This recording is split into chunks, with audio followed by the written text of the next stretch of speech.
రెండేళ్లలో ఆంధ్ర రాష్ట్ర ప్రజలకి, రైతులకి ఇది చేశాం,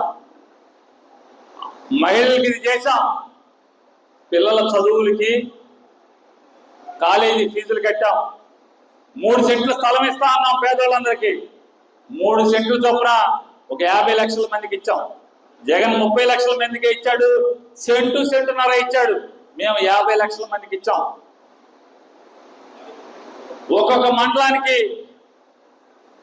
ఉద్యోగం, బెంగళూరు అక్కడికి వెళ్లకుండా మామిడి తోటల్లో, సరుకు తోటల్లో, ద్రాక్ష తోటల్లో, జామ తోటల్లో మీకు మంచి ఆఫీసులు పెట్టాం. చల్లగా కూర్చుని ఇక్కడి నుంచే మీరు పని చేసుకోండి. ఇంతమందిని కూర్చోబెట్టాం జామ తోటలో, ఇంతమందిని మామిడి తోటలో కూర్చోబెట్టాం, ఇంతమందిని సరుకు తోటలో కూర్చోబెట్టాం.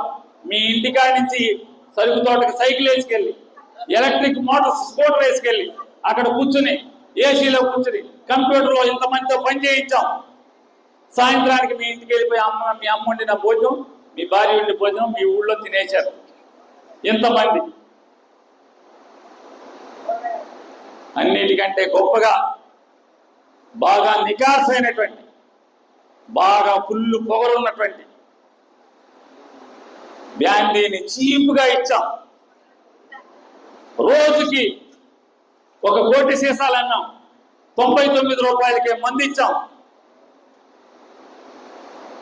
ఇవన్నీ చెప్తున్నారనుకున్నారా? ఈ కథ చెప్పాలి, ఏం చెప్పట్లా. ఎందుకు చెప్పట్లేదంటే ఏమి చేయలేదు కాబట్టి.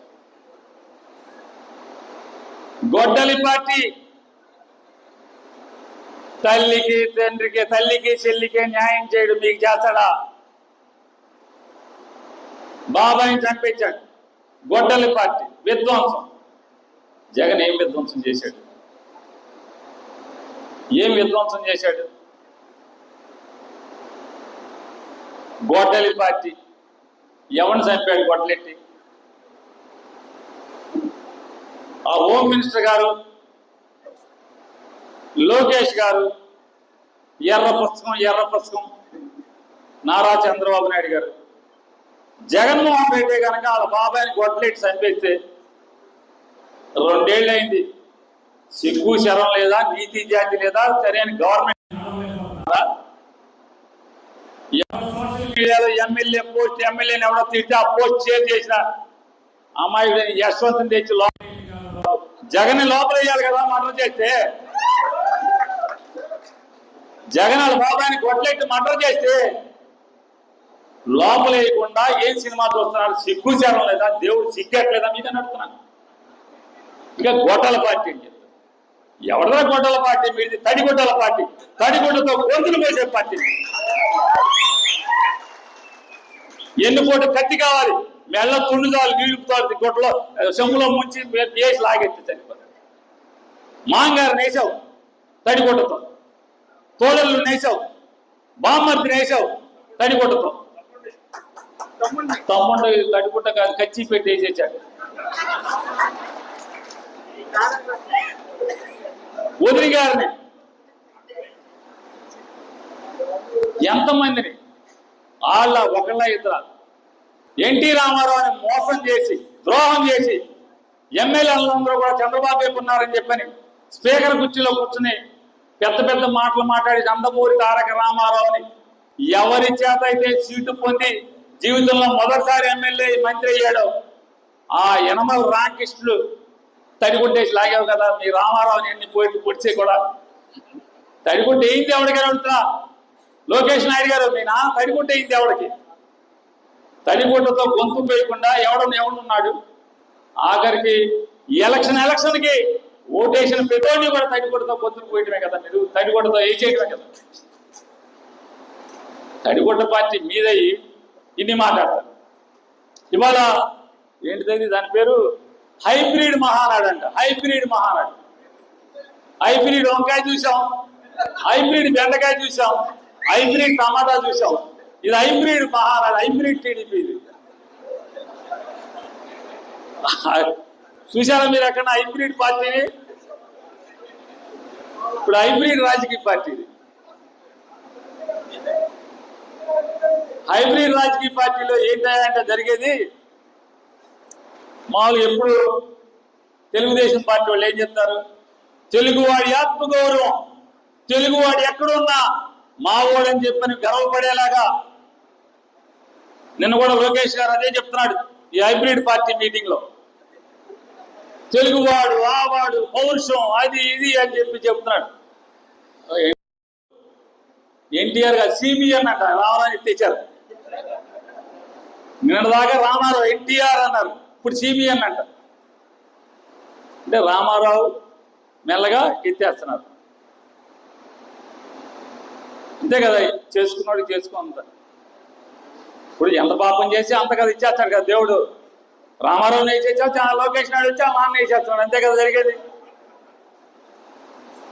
మొత్తం ఏంటయ్యా అంటే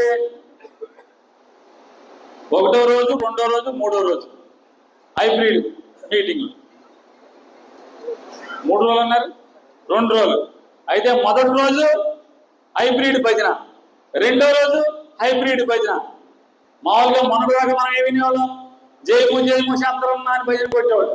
ఇప్పుడు అందరూ అసలు మామూలుగా ఆడివిడి లేదు. ఎమ్మెల్యేలు కానించి మొత్తం చిన్నోడి కానించి పెద్దోడి దాకా అందరూ జయము జయము లోకేశ, జయము జయము లోకేశ. ఇదే భజన 2 రోజులు. అని మీకు ఇది చేసాం, అది చేసాం, అది చేస్తాం, ఇంకా ఇది చెయ్యాలి. ఇక జయము జయము లోకేశ, జయము జయము లోకేశ. వెళ్ళిపో చంద్రయ్య, వెళ్ళిపో చంద్రన్న.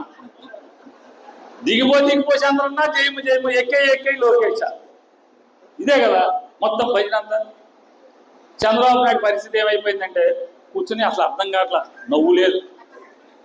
ఎన్టీ రామారావు సినిమా మీ ఊరు నీడిపోల దగ్గర తీసినట్టున్నారు. ఆ సినిమాలో పాట ఏదో ఉందన్నమాట, పుట్టింటోడు తరిమేశారు, కట్టుకున్నోడు వదిలేశాడు.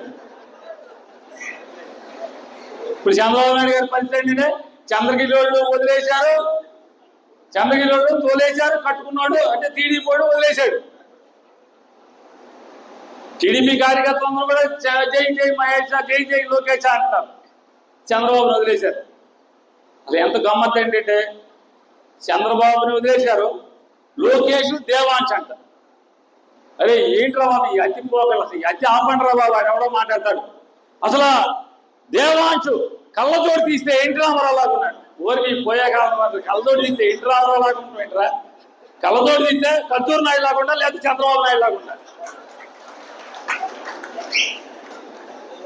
ఎంత అతి భజన అనమాట. అసలు మామూలుగా భజన, మామూలు భజన కాదు. లోకేష్ ఒక్కడంటే ఒక్కటి ఊరికి పనికొచ్చే మాట, ఈ రాష్ట్రానికి పనికొచ్చే మాట ఒక్కడంటే ఒక్కడ మాట అని ఎదవలేడు.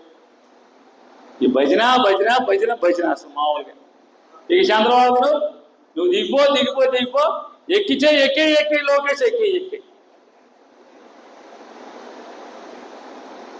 అంటే పోయే కాలం దగ్గర వచ్చినప్పుడు, పిదప కాలం వచ్చినప్పుడు ఇటువంటి పరిస్థితి వస్తాయి. Telugu Desam party hybrid party.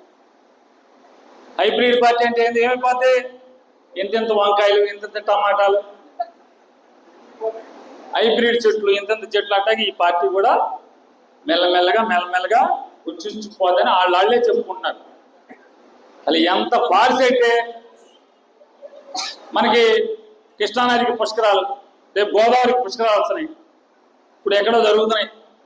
Yamuna నదికి పుష్కరాలు జరుగుతున్నట్టున్నాయి వచ్చే నెలలోనే. ఎప్పుడు పుష్కరాలు ఎప్పుడు వస్తాయి? 12 ఏళ్ళ కోసం వస్తాయి. 12 ఏళ్ళు అయిపోయినా కూడా ఎన్టీ రామారావుకి మాత్రం భారతరత్న మాత్రం ఎవరు ఈ మాత్రం పెద్దవాళ్ళు ఎన్టీఆర్కి భారతరత్న ఇవ్వాలి మహానాడు తీర్మానం చేసి, వారి తీర్మానాలు ఎన్ని కాగితాలు రావు, ఒకటికి ఎన్ని తీర్మానాలు. ఎన్టీ రామారావుకి భారతరత్న రాదు. వీళ్ళేమో ఢిల్లీలో చక్రాలు తిప్పుతారు, వాళ్ళు చెప్తారు, ఇది తిప్పుతారు.